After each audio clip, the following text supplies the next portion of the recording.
디지털 환경에서는 정보 보존이 정말 중요해 라는 내용을 하고 싶은 질문 읽어볼게요. 뭘 하고 싶을 때?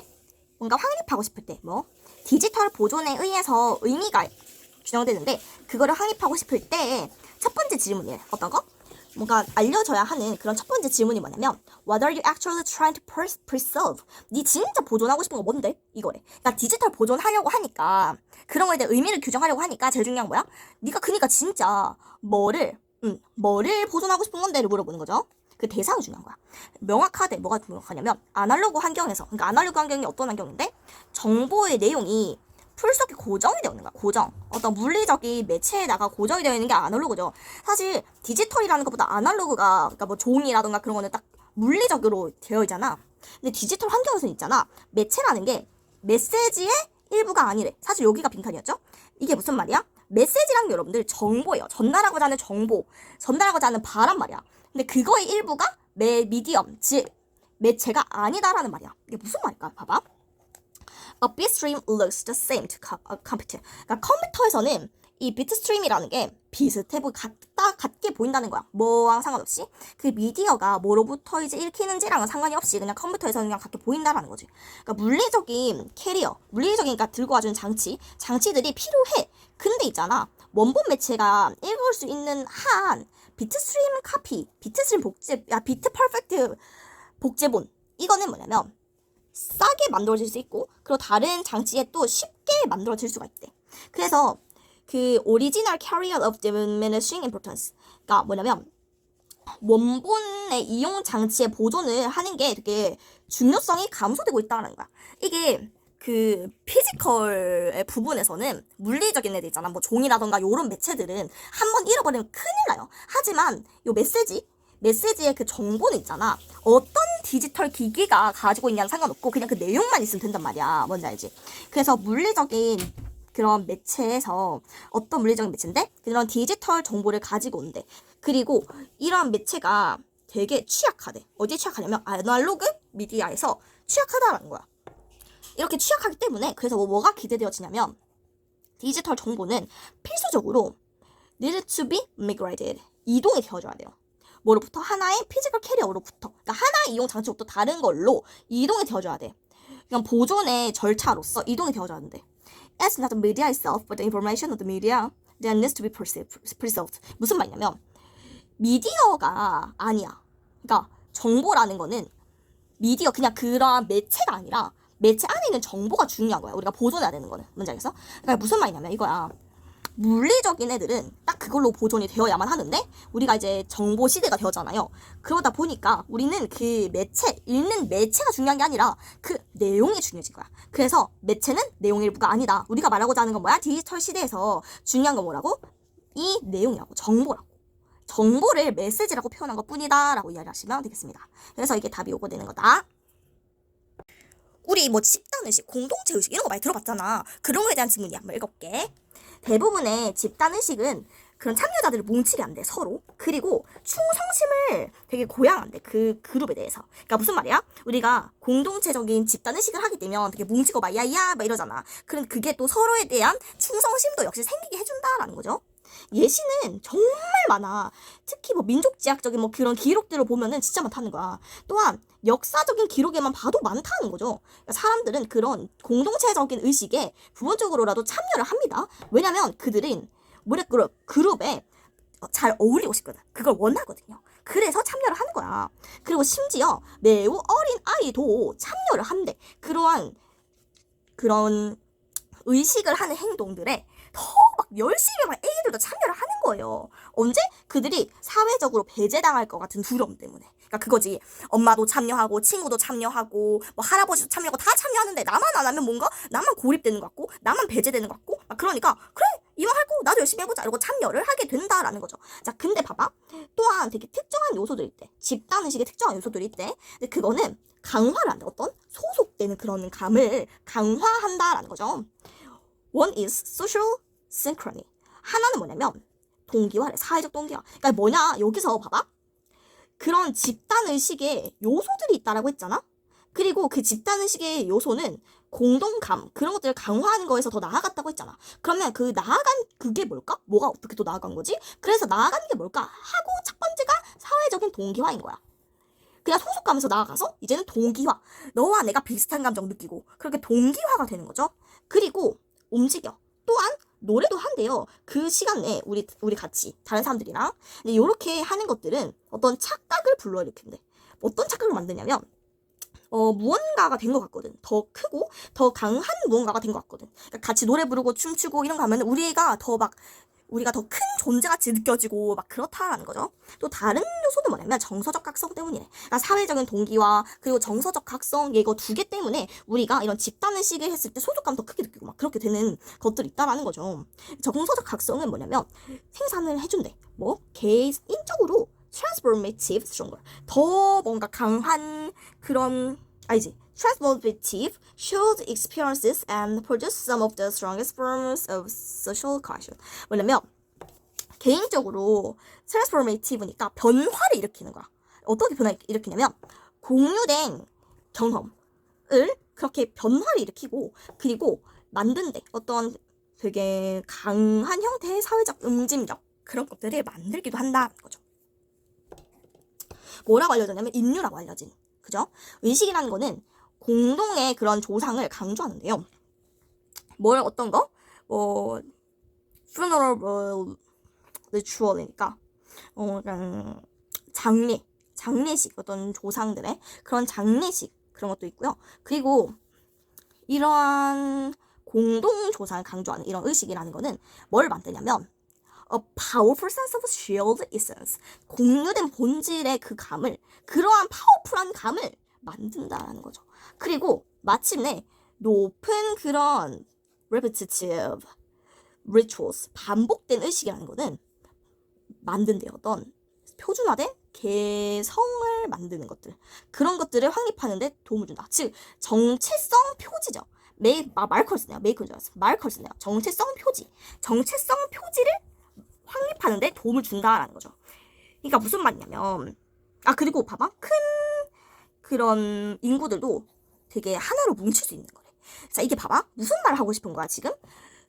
이 사회적인 의식이라는 거 있잖아? 이런 집단 의식. 이 의식이라는 건 소속감 높여준다 했잖아. 그래서 왜 높여주지? 하고 생각을 해보니까 사회적으로 동기화도 시켜주고 정서적으로 각성도 시켜준다라는 거야. 그래서 봤더니 사회적인 응집력 그런 것들 또한 되게 강하게 만들어준다라는 거고요. 그래서 뭐가 있지 해서 봤더니 대표적으로 funeral rituals 이런 것들이 있었다는 거지. 공통된 조상을 강조하면서 이런 것들을 얘기한다라는 것이죠. 그러고서 봤더니 그러면 이걸 하게 되면 공유된 그런 강력한 본질의 감을 느낄 수 있고 그리고 개성의 표지, 이런 표준화된 개성, 이런 것들도 확립할 수 있고, 그리고 더 큰 그런 사람들도 통합을 할 수 있다. 요런 장점들이 있다라는 거죠. 그러니까 우리가 이런 집단의식에 참여하게 된다는 거지. 이런 소속감 때문에. 뭔지 알겠어? 그래서 belonging은 여기 들어가야 되고요. 요 전반적인 내용은 그래, 집단의식 왜 하는데? 소속감 때문이구나. 우리가 그렇게 사회적 배제 안 되고, 그렇게 우리가 하나가 된 그 감정을 느끼려고 하는구나. 요런 내용이었죠. 부모가 아기를 왜 키우게? 아기를 키웠을 때 우리가 얻는 게 아무것도 없으면 아기 안 키울 거 아니야? 왜 키울까? 이거에 대해서 얘기를 하는 질문입니다. In a sense, 이거 한번 풀어보자고. We cannot speak about the infantiness. 우리가 영유아의 그런 필요에 대해서 말할 수는 없어. 뭐 없이? 뭐를 고려하지 않고? The thirst of the mother. 엄마의 욕구를 고려하지 않고는 아이의 욕구를 말할 수가 없다는 거야. 그러니까 중요한 게 뭐냐? 아기가 지금 엄마야? 엄마가 중요한 거야. 알겠지? There's no such thing as a baby. 그러니까 아기 같은 그런 존재가 없대. 그러니까 이 사람이 얘기를 한 거지. 한때 말했어. 뭐라 얘기했냐면 만약에 너가 아기를 나에게 보여주잖아? 그러면 너는 확실하게 나에게 뭘 보여주고 있냐 하면 Who is caring for the baby? 아기를 케어하고 있는, 돌보고 있는 사람을 보여주고 있는 거야. Once is a nursing people. 그러니까 뭐냐? 아기와 엄마는 한 세트인 거야 지금. 알겠죠? 그러니까 개인이 아니야. 이 하나의 그 아이와 엄마의 그 nursing couple은 그러니까 뭐 개인이 아니라는 거야. 그러면 이 유닛은 뭐야? 개인이 그런 환경의 구성이야. 뭐냐면 아기와 엄마가 한 세트잖아. 그러니까 개인이 얘도 이제 개인인데 그게 하나의 세트로 되어 있는 거야. 뭔지 알겠지? 이렇게 세트로 구성되어 있는 겁니다. 또한 이분이 말하기를 아기가 태어났어. 그러면 엄마도 태어나는 거야. 그러니까 이게 무슨 말일까? 이거는 되게 considerable evidence. 그러니까 그럼 우리가 봐야 할 증거들이 있어. 이때 봐봐. 그리고 몇 개월 를 보면 그녀의 접촉에 대한 요구가 초과해. 어떤 아기의 접촉 요구보다 초과한다라는 거야. 그러니까 이걸 잘 봐봐. 아기가 태어나면 엄마가 태어난다? 이게 무슨 말일까 해서 봤더니 이거지. 아기가 태어나면 아기가 너무 사랑스러우니까 뭐 만지게 될 거야. 뭐 아이고 애기 쭈쭈 너무 귀여워 이러면서 접촉의 욕구가 생겨. 근데 처음에는 물론 아기가 엄마 이러면서 막 안기고 싶은 경우가 있을 수 있단 말이야. 근데 가면 갈수록 아기는 원하지 않았지만 엄마가 아기를 너무 좋아해서 막 뽀뽀하고 막 만지고 이런 경우가 더 생긴다라는 거예요. 엄마의 그 욕구가 지금 초과해버리는 거라고. 근데 이게 좋은 거래. 왜 좋을까? 봐봐. Were there not built-in psychological and emotional incentives. 만약에 있잖아. 이런 내재된 그런 뭐 심리학적인 그런 심리 논리학적 그런 것과 그리고 정서적인 인센티브 좋은 보상이 없으면 뭐 우리가 이제 아기를 케어하고 있는 것에 대해서 정서적인 보상이 없잖아. 그러면 이 키우고 있는 사람들은 would be even more overslug. 고통을 겪게 된다라는 거예요. than it already is. 진짜 이미 그 고통보다 더 고통 막 겪게 되는 거야. 그러니까 이게 무슨 말이야? 내가 아기를 막 키워. 근데 아기에 대해서 내가 막 기분이 좋아지고 뭐 행복해지고 뭐 이런 보상이 없어. 내가 막 아기와 접촉을 했을 때 기분 좋아지는 보상이 없어. 그럼 왜 키우냐 이거죠. 너무 힘들다. 막 정말 힘들어 죽을 것 같다라는 거예요. 그래서 아기들은 would have their survival needs met. 그 생존 욕구 있잖아. 그들의 생존 욕구를 충족시키는데 그 아기가 매우 적어요. 만약 어떻다면 그 욕구를 충족하는 것이 이 부모님한테 보상이 되진 않는다면. 이게 무슨 말이야? 아기들의 생존 욕구를 충족해준다는 게 뭐야? 우리 젖 먹이고 애기 막 트름 시켜주고 막 이런 행위들이 하고 나서 이렇게 아이를 돌보는 게 부모님들한테 만족감 안 주면, 그러니까 아기들을 키우는 거에 부모님이 이거를 보면서, 아기를 키우는 부모들이 이거 보면서 행복함을 느끼지도 않고 그런 좋은 감정을 하나도 안 느낀다면 어떻게 된다는 거야? 아기들은 살아남지 못할 것이다 라는 거야 사실. 그래서 이러한 보통 그런 탁월성 그런 것들과 함께 우리의 관계적인 그런 생물학적인 구성이라는 거는 뭘 말해주냐면 우리의 욕구는 뭐라고? 상호적이라고. 아이도 살고 싶지. 그럼 아이도 이런 욕구들이 있을 거 아니야? 근데 그거와 동시에 우리의 욕구도 있는 거야. 즉 상호 의존적 관계라는 거야. 그래서 아기와 엄마는 뗄래야 뗄 수 없는 관계다라는 거지. 그래서 이런 말은 그 얘기였습니다. 문화적 겸손이 도대체 뭔데? 그러니까 나는 다른 나라 문화를 잘 모르니까 그래 난 다른 나라 문화 잘 몰라 라고 인정하는 거야 라는 내용의 지문입니다. 읽어볼게요. 문화적 겸손이라는 거는 인정하는 거래. 한 사람의 무능력함. 어떤 걸 무능력함이냐면 전체의 이야기를 모른다. 그러니까 안다는 거에 대한 무능력함. 즉 무슨 말이야? 이게 무슨 말로 이해를 하셔야 되냐면 내가 전체 이야기를 모른다라고 인정하는 거예요. 뭔지 알겠지? 그러니까 그 용어 그리고 개념이라는 거는 이분들에 의해서 개발이 되었대. 근데 이분들이 뭘 하려고 이거를 개발을 했었냐면 건강 격차를 알리기 하려고. 그리고 그런 의학에서 그런 시설적인 불평등 뭐 그런 것들을 얘기를 하려고 만들었대요. 그리고 지금은 이게 이 분야 넘어서 다른 분야에서도 사용이 되고 있더라라는 겁니다. 문화적인 역량이랑은 다르게 근데 이 문화적 역량이라는 게 뭐냐면 배움에는 유한하고 한계가 있고 그리고 완전히 또 알 수 있는 그러한 문화적 역량이랑 달리 문화적 겸손이라는 거는요 인정한대요. 뭐를 인정하냐면 계속 진행되고 있는 특성, 이러한 일의 특성을 인정하는 거다라고 합니다. 그러니까 한 사람이 다른 사람을 완전하게 알 수는 없어요. 그죠? 그러니까 그들은 궁금증을 그래서 가지고 있는 거고요. 그러니까 궁금증을 가져오게 되는 거고요. 그리고 그럼 비판적인 자기 성찰이라는 것에 대한 것도 해본대요. 그리고 이런 지속적인 배움은 어떤 배움? 각각의 상호작용에 대한 배움? 이런 것들도 하게 된다라는 거죠. 그러니까 내가 어떤 문화를 잘 모른다라고 인정을 해버리면 궁금증도 갖게 되고 비판적으로 성찰도 해볼 수 있게 되고 그리고 상호작용에 대해서도 진작에 배워볼 수 있게 되고 그러한 것들이 된다라는 거죠. 그러니까 즉 겸허하게 인정하는 것은 뭘 겸허하게 인정하는 것이냐면 그러니까 모르는 것들이 있어. 그리고 알 수 없어. 이해를 할 수 없어. 절대로. 뭐에 대해서? 그 문화에 대해서.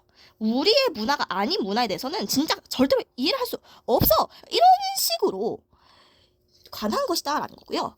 그리고 이러한 지식을 가지는 거는요. 한 사람의 생각, 행동, 그리고 뭔가 actions, 행위 취하는 것 그런 것들을 지도해주기도 한다라는 겁니다.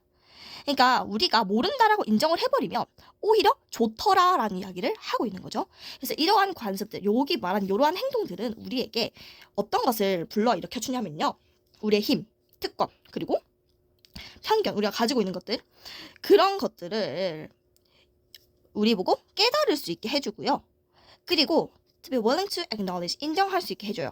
뭐에 대해서 우리가 그런 답을 가지고 있지 않다는 것을 인정할 수 있게 해주고요. 그리고 그런 복잡성을 수용할 수 있게 해주고, 그리고 미묘한 사람들의 차이, 이런 것들에 대해서도 수용할 수 있게 해준다라는 거지. 그러니까 우리가 다 안다라고 해버리면 편익견도 생길 수도 있고, 딱 그게 딱 잘라서 말해버릴 수도 있는데, 그게 아니라 우리가 모른다라고 인정을 해버림으로써 더 수용하게 되고, 더 뭔가 복잡성에 대해서도 인정하고 수용하게 되고, 막 그렇게 된다는 거지. 그래서 문화적 겸손이라는 게 도대체 뭐냐라는 거에 대해서 이렇게 다루고 있었고요. 그래서 문화적 겸손은 문화적 역량이랑은 다르다라는 걸 알고 있어야 돼요. 타 문화를 완벽하게 이해하는 게 아니라 이건 한계성을 인정하는 거야. 그래서 오히려 더 좋은데? 라고 이야기를 하고 있는 그런 지문이 되겠습니다. 이거는 사실 저도 풀면서 틀렸었던 지문이긴 했는데, 이걸 우리가 어떻게 해야 돼? 이거를 우리가 반대로 해석해버리면 큰일 나는 지문이었어요. 전 반대로 해석해버려서 틀렸는데, 이걸 어떻게 읽어야 되냐? 노력이 많이 들어갔어. 되게 어떤 걸 해내는데 힘들어 보였어. 그러면 다음에도 그걸 빠르게 해낼 수 있을 거라 생각해? 아니라는 거야. 우리가 이걸 힘들게 이뤄냈으면 다음번에도 혹시 힘들지 않을까? 이런 생각이 들어서 달성하기가 힘들 수 있다. 이런 내용을 말하고 있는 거거든? 그런 지문이니까 한번 그거 유념해보고 읽어보자. 우리의 행동이라는 거는요, 영향을 준대. 어떤 방식, 우리가 세상을 인지하는 방식에 행동이 영향을 주고요. 그리고 우리가 세상을 인지하는 그 방식은 어디에다 영향을 또 주냐면, 우리가 세상을 생각하는 것에 대해서 영향을 주고, 그리고 우리가 그것과 함께 행동할 수 있는 우리의 능력에도 영향을 준다는 거야. 그러니까 봐봐, 우리가 행동하는 것과 그리고 인식하는 거는 서로 간에 영향을 주는 거지. 이걸 알면 돼. 운동선수가, 그리고 스포츠 관련된 사람이 잘했어. 그러면 이제 그들이 노력을 안 한 것 같은데? 이렇게 볼 수 있단 말이야. 근데 있잖아? 그들이 만약에 되게 안 좋게 뭔가 했어. 되게 행동을 했는데도 되게 힘들게 한 것 같은 느낌이야. 그러면은 되게 뭔가 어렵게 느껴진다는 거야. 그러니까 뭐냐면 쉽게 했어. 그러면 이 사람 되게 잘하는 거잖아. 그럼 쉽게 했으니까 괜찮은데? 더 해볼까? 이런 생각 들 수 있는데, 그게 아니라 되게 막 힘들게 따냈어. 그러면은 이거 진짜 힘든 건가? 이렇게 생각할 수 있다라는 거예요. 축구 선수가 있잖아. Who has just scored. 그러니까 점수 따낸 이 축구 선수가 그 골대가 실제보다 더 크게 인식을 했어. 그러면 그 스코어를 다시 하는데, 즉 득점을 다시 하는 게 쉽다라는 거야. 그러니까 내가 봤던 원래의 축구 골대가 이렇게 생겼는데 내가 생각한 축구 골대가 막 이래. 그러면 당연히 골 넣을 때 더 쉽겠지. 그렇게 인식이 되는 거야. 근데 있잖아, 만약에 골 넣는 거 실패했던 사람이야, 선수야. 근데 그거 반복적으로 실패했대. 어떻게 하고 나서 그게 되게 작아 보이게 생각을 하고 나서 계속 실패한 거야. 그러면 넣기가 더 힘들겠지. 왜? 이미 골대는 작은데 난 계속 실패하니까 계속 작게 느껴지고 난 안 돼. 이렇게 생각해버리니까 더 안 된다라는 거예요. 그래서 인식된 노력이라는 거, 그 목표를 이루기 위해서 필요로 된 그 노력이라는 게 더 커졌어. 그럼 어떻게 된다고? 이루기가 더 어렵다고. 아까 말했잖아, 계속 힘들게 한 것 같아. harder하게 했어. 그랬을 때 오히려 더 힘들고. 근데 이게 되게 커 보여. 내가 봤을 때 진짜 커. 내가 조금만 해도 될 것 같아. 막 이런 식으로 생각이 들었어. 그러면 잘한다라는 거예요. 그래서 이런 일반적인 규칙이라는 거는 적용되는데, 뭐를 넘어서? 운동을 넘어서 적용된대. 그러면은 운동에 관한 것만 해당되는 게 아니라 다른 데도 해당이 된다라는 거죠. 언덕이라는 거는 가팔라 보여. 언제? 우리가 힘들고 배고프고, 그리고 우리가 무거운 백팩 같은 거 들 때 되게 힘들어 보인단 말이야. 그리고 그 여행이라는 거, 어떤 거 친숙하지 않은 목적지에 대한 여행이라는 거는 더 길어 보인다는 거야. 친숙하지 않고, 근데 더 우리가 그거를 친숙하지 않게 느꼈어. 그리고 더 힘들게 느꼈어. 그럼 진짜 더 힘들다니까? 그러니까 무슨 말이야? 노력이 더 많이 들어가고 더 힘들어 보이고 이런 것들 더 힘들어 보인다. 즉 목표를 달성하기가 더 어려워진다라는 이야기를 하고 있어요. 그럼 우리가 이걸 어떻게 받아들여야 돼? 이거는 우리가 해낼 수 있구나. 우리가 이거를 쉽게 할 수 있다. 할 수 있다. 이런 말 계속 먹어야지 할 수 있는 거야, 사실. 우리가 그걸 힘들다고 바라보면 진짜 힘들어지는 거예요. 그러니까 이런 느낌이야. 사실 우리가 이 수능 완성 보면서 이런 노력에 관련된 질문이 벌써 한 두세 번째 등장하거든요. 이것들이 되게 중요한 소재구나 알 수 있겠죠. 아니, 요즘 사람들은 철학하면 돈 못 벌고 행복하지 않고 불행하고 막 이렇게 생각하잖아? 근데 사실은 철학이 건강과 연관이 되어 있다고? 에 대해서 얘기하는 질문입니다. 그럼 한번 볼게요. 우리가 신경을 안 쓰는 건 뭐냐면 철학이야. 그러니까 우리가 그냥 그대로 이해하는 것대로 그냥 철학이라니까? 신경 안 쓰는 게? 근데 그게 있잖아, 고대에는요, 뭐랑 연결이 됐었냐면 건강과 행복과 연관이 되어 있었대, 철학이. 이게 무슨 말이야? 이거 볼게요. 그러니까, for in addition to being a process that examines, 그러니까 어떠한 측정을 한 그런 과정이 있는데 뭐냐면 왜 사람들이 이렇게 생각하지? 뭐에 대해서 어떤 개념이라던가 그런 관습, 그런 뭐 행동들 그런 거에 대해서 생각하는 사람들의 방식이 있을 거 아니야? 근데 그게 더 뭔가 합리적으로 옹호될 수 있대, 다른 사람들보다. 뭐에 따라서?